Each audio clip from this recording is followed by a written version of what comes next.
Hi everyone, welcome to Wine Styles Inc. and 10-Minute Tasting. I'm Mindy and I'm one of the owners here at Wine Styles, and we are a locally owned wine store here in the district in Prairie Trail.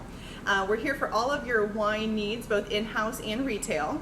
And today I'm here with Cheyenne, our events and marketing coordinator, and Paul, my co-owner, as well as our certified specialist of wine here at the store.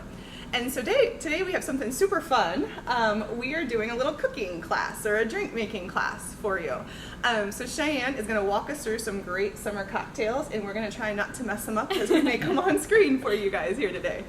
Yeah, so I absolutely love making drinks. When I turned 18, I actually did it professionally for quite some time. But now I kind of just do it for funsies, and I enjoy kind of just experimenting and doing different things. So I'm kind of letting myself off easy today and doing something very easy. I'm making you guys do all the work.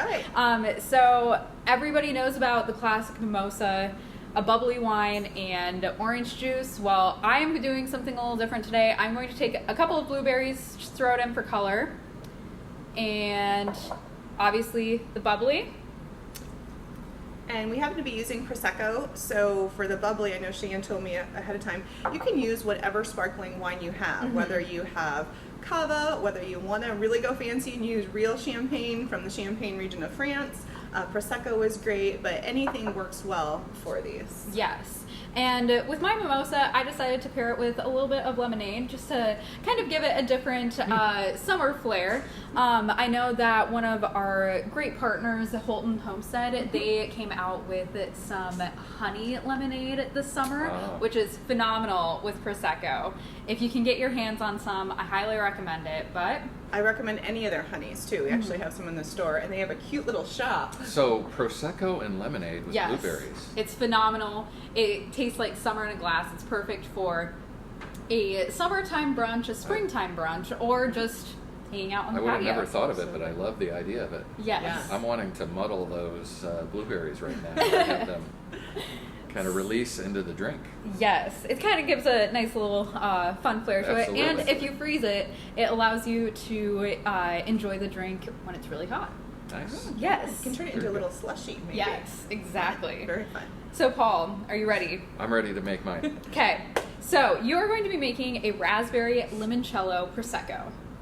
Okay. Wow. Yes. So if you do want to make this wine a little bit sweeter, I recommend using either a sweeter Prosecco or using even a Moscato d'Asti. However, we're going to use Prosecco because we all kind of like something on the drier side. What are my instructions? So first, I need you to put 1 part of limoncello into your glass. This is the part, Yes, this is the part. and this is the limoncello. That is the limoncello. I knew that because that looks like Prosecco. Yes, limoncello, you can find it in most grocery stores or liquor stores. Unfortunately, we can't carry it due to Iowa's wine law, or Iowa's alcohol laws. And it does have a very interesting neon green kind of look to it. Not all limoncellos have that. Like a lot of the limoncellos I've had in Italy, they don't have that fluorescent color. Mindy and I have an interesting limoncello story. So we were in Italy, and we were actually working / vacationing, but we had dinner at a colleague's house, and this was like a 10-course dinner. It was 3 hours long. We were so stuffed, and then at the very end, everybody's excited. They're bringing out the limoncello, and it's like, I don't even know what to do with this at this point. I could hardly move, so I didn't have a very good limoncello experience, so I'm looking forward to this. So we have our 1 part of limoncello in. Then go ahead and dump in your 3 parts of Prosecco, also 6 ounces. So you don't necessarily have to measure that out. And throw in your ice. And it's not blasphemous to water down a cocktail with ice, just so you know. And throw in a couple of fresh raspberries. You can also use frozen raspberries because, again, Put more than a couple. the raspberry, if you use fresh raspberries, it kind of gives off a different type of flavor. Otherwise, the frozen raspberries keeps your drink nice and cool. And this is, I didn't know what to think when I was invited to do this tasting, but these are really beautiful. If you serve these as before dinner cocktails at a dinner party, this is amazing. It's All right. beautiful, and You, all right. you need to try it, and then I'm Yes. gonna try it. Since he is my husband, so we can share germs. For those of you that don't know. Oh wow, that's I totally need to different try it. than the limoncello I think remember. the lemon and the raspberries. I absolutely love pairing limoncello with raspberries or any berries. Oh, Yeah, that's that is great. It has like this delicious. amazing tartness to it. Mhm. Yeah, and I agree. I think even in this one, muddling up the raspberries a little bit more so I could get more of that raspberry Mhm. flavor would And be I think the great. presentation in the great. stainless glass is just I might keep this absolutely one right perfect. You can't keep it for too long because you have your advanced drink. Oh, to you're make. gonna put me to work now. Yes. Okay. All right. So Mindy, Paul I is gave the you. cook, so let's see if I cannot mess this up. I gave you the hardest one. Okay. So it's not too hard. We call it the lemon berry sangria. So what I need you to do in your muddling glass is put in 2 slices of the lemon, Okay. and then throw in a pinch or 2 of sugar, however sweet you like your drinks. No, I'm not pouring the whole thing in.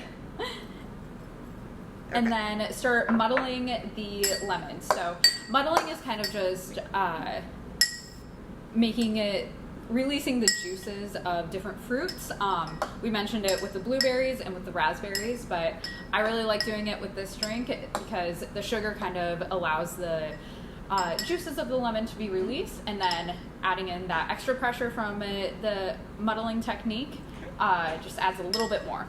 So next I need you to throw in a couple of slices of the strawberries. So that's just 2 medium strawberries that have been cut up. It depends on how much you want to have and how much of a strawberry flavor you want to have in your drink. And Do I then muddle stir this that too? around. You don't necessarily need to get it quite as muddled as you did with the lemons. Sorry, I'm trying not to make too much noise. All right.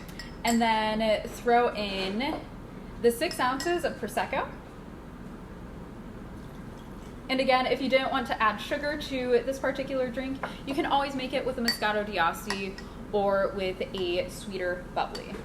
So I noticed though that you have natural turbinado sugar there, so this Yes. is not refined sugar. This is It the, is not. the good stuff. Yes. So then go ahead and put, I actually like putting the ice into the glass. So if you want to go ahead and do that. Into this glass? Yes. Okay. And then what I usually do is, do you want me to do it? Sure. Okay. That So way what I I I want to see usually her do do it. I want to see her do it. is that I take my muddler and I pour it in like that. Perfect. Smooth move. And then put in a couple of the little Yes. things just for a Those little strawberries. extra color. And then I do have a whole strawberry if you want to put that on the rim because it makes it a little festive. That does look so Yes, beautiful. and so this is kind of the perfect summer drink if you don't necessarily want to make sangria. This is kind of a nice, refreshing drink. Oh, that is. Mm-hmm. Okay. And I Need to taste love that. tart, so the lemon in there and the tartness is Mm-hmm. excellent. And all of these are really great options, especially if you are That's hosting. yeah. Perfect, yeah. And It would be dangerous. It tastes like just nice fresh lemonade. yeah. Ooh. Well, and the fun thing is, and sorry to interrupt, Cheyenne, but I love this idea of setting the stuff out and Mhm. having your guests make their own drinks. Yes. So somebody that wants something sweeter can come Mhm. back and add a little bit more sugar, and me, who I don't like it as sweet, can make it tartar. So Mhm. I love that. Yes, it's a perfect way to kind of host a large group of individuals. You can just put basically a bar of cocktails out and have different recipe cards out for your guests to be able to make their own. Otherwise, it's really easy to make all of these in large batches. Oh, yeah. And you can just serve it in a punch bowl, serve it in a pitcher, and you're good to go. And you will probably be everybody's favorite host. Yes. Perfect, I love perfect it. for a dinner party. And I think most of this you can get at the grocery store, but the Mhm. Prosecco, on the other hand, I think they need to come here to get Yes. that. And Cheyenne can point them to an excellent either Prosecco or other sparkling wine that would go great with these drinks. Yeah. Yes. Oh, these were phenomenal. Thank you. I'm super excited now to have somebody over sometime and show my wine cocktail making expertise. Yes. So thank you for sharing, Cheyenne. Of These were course. awesome. Very good. Very good. Well, thank you all for joining. So as Cheyenne said, you guys can be the star of the next picnic party or dinner party with your wine cocktails. We look forward to chatting with you guys all again soon and helping you learn some more about wine and wine cocktails and food and all the other things that we love here at Wine Styles Ankeny. Cheers, everyone. Cheers.